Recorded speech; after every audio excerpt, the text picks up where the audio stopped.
Richard Allen Clements Jr., and I serve as the Associate Pastor of the historic Mount Tabor Baptist Church and Adjunct Theology Instructor here at Barry University.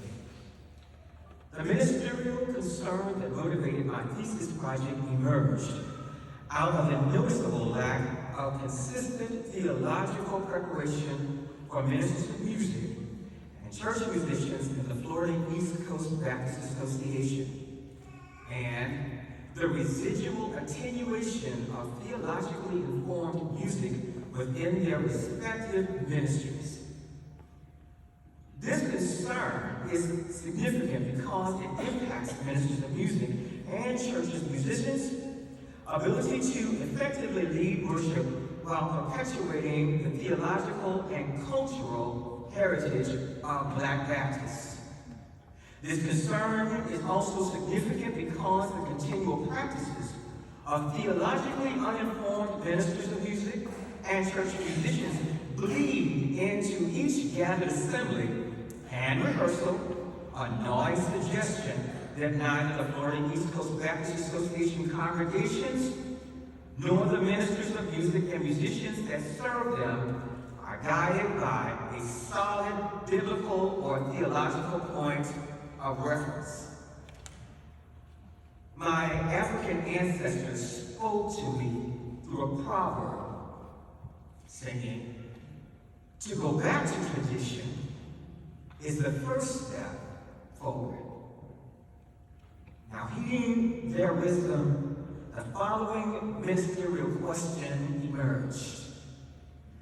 Would the recovery of Negro spirituals and traditional African American gospel music contribute to the formation of Florida East Coast Baptist Association musicians and ministers of music?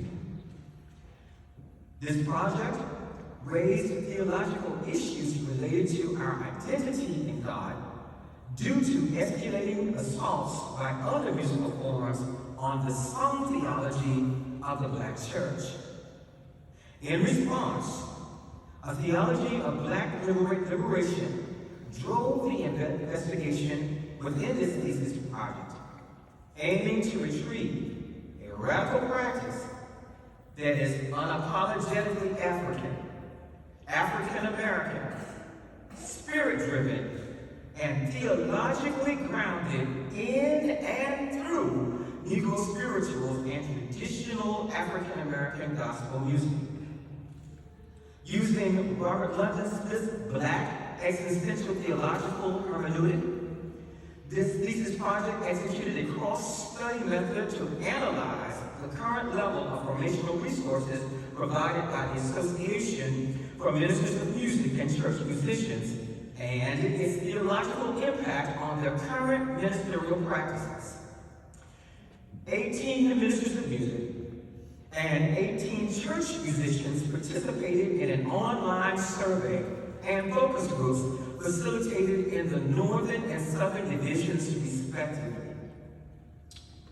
The outcome of my research affirmed that the use of Negro spirituals and traditional African American music are viable formational resources.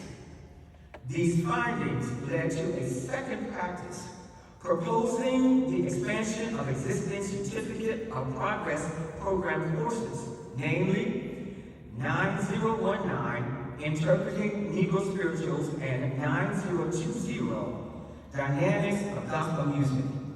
Now, these are courses that are offered through the Congress of Christian Education for the national denomination of our denomination. I used the triple heritage model of African American Christian education developed by Yolanda Smith. This model engages the intersectionalities of spirituals and gospel music and the African American, and Christian heritages, which are significant in the formation of ministers of music and church musicians, in addition to the normative text of Black faith. In conclusion, the African proverbs inform us that there is no shame in returning to fetch what we forgot. Go go back and fetch it.